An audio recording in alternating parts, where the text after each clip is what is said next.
Hello বন্ধুরা, তোমরা সবাই কেমন আছো? আমি ভালো আছি। ঘুম থেকে আজকে সকাল সকাল একটু উঠেছি, ছেলে মেয়ের সকাল স্কুল আছে তাই ওদেরকে ব্রাশ করে, একজনকে ব্রাশ করিয়ে জল খাইয়ে স্কুল পাঠিয়ে দিয়েছি, আর একজন নিজে থেকেই চলে গেছে। আর এদিকে আমি শরবত খাচ্ছি, ছাতুর শরবত, অল্প বাতাসা, আর এদিকে একটু ছাতু। এখানে দিয়েছি অল্প একটু কাঁচা পেঁয়াজ আর বিন নুন, আর এমনি নুন দিয়েছি, আর লেবু দিয়েছি। সব রকম দিয়ে একবার ঘেঁটে নিয়ে তারপরে খেলে দারুণ টেস্ট। ছাতু শরবত সবাই খায়, এরকম করে কজন খায় কমেন্টে জানিও কিন্তু। আমার খুবই ভালো লেগেছে, তোমাদের কেমন লাগে কমেন্টে জানিও কিন্তু।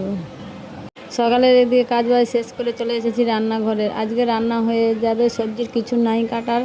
আজকে রান্না হবে, মাংস এনেছে তাই আজকে মুরগির মাংস রান্না হবে। এদিকে সব কিছু মশলা রেডি করে নিয়েছি, আর এদিকে রেডি করা শেষে একটু খাওয়া দাওয়া, আমি রান্না করতে করতে একটু খেতে ভালোবাসি তাই একটু খাওয়া দাওয়া করে নিলাম। তারপরে চলে এসেছি, আর যে বাড়িতে কাজগুলো ছিল ওগুলো কাজ সেরে, ছেলে স্কুল থেকে বাড়ি আসার আগে সব কিছু কাজ সেরে নেব, তারপরে ও এলেই ওকে স্নান করে দেবো। যে গরম পড়েছে, ও আসার আগেই সব কিছু কাজ শেষ করে জল এক গ্লাস খেয়ে নিলাম, প্রচুর গরম পড়েছে। আর আমি সবসময় এরকম বেশি পরিমাণে জল খাওয়ার চেষ্টা করি, আর তোমরাও খেয়েও কিন্তু বেশি পরিমাণে জল, গরম পড়েছে না তাই, ঘাম যাচ্ছে তো। আর এদিকে ছেলে স্কুল থেকে চলে এসেছে, ওকে জামা প্যান্ট খুলে রেখে আজকে ওকে খাইয়ে দিলাম পান্তা। মাঝে মাঝে ছেলে মেয়েদেরকে একটু পান্তা খাওয়ালে আর নিজেরাইও খেলে ভালো, আমাদেরও খাই মাঝে মাঝে। আজকে আমি খাবো না, ও খাবে, জেদ করেছে তাই ওর জন্য পান্তা আর ডিম ভাজা।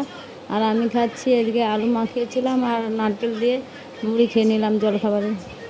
এদিকে খাওয়া দাওয়া শেষ করে ওকে একটু স্নান করে দিলাম, স্নান করে তারপরেই আমি খেতে আসবো। যে আমিও স্নান করে নিয়েছি, তারপরে খেতে এসেছি। আজকে চিকেন হয়েছে তাই এদের চিকেনের সঙ্গে কাঁচা পেঁয়াজ কে কে খেতে ভালোবাসো কমেন্টে জানিও কিন্তু। আমি কিন্তু একটু কাঁচা পেঁয়াজ খেতে খুবই ভালোবাসি, পান্তার সঙ্গেও আর চিকেনের সঙ্গে হোক। আমার মতন এরকম কাঁচা পেঁয়াজ খেতে কে কে ভালোবাসো কমেন্টে। আজকে এই পর্যন্ত, আবার অন্য কোনো ভিডিও দেখা হচ্ছে।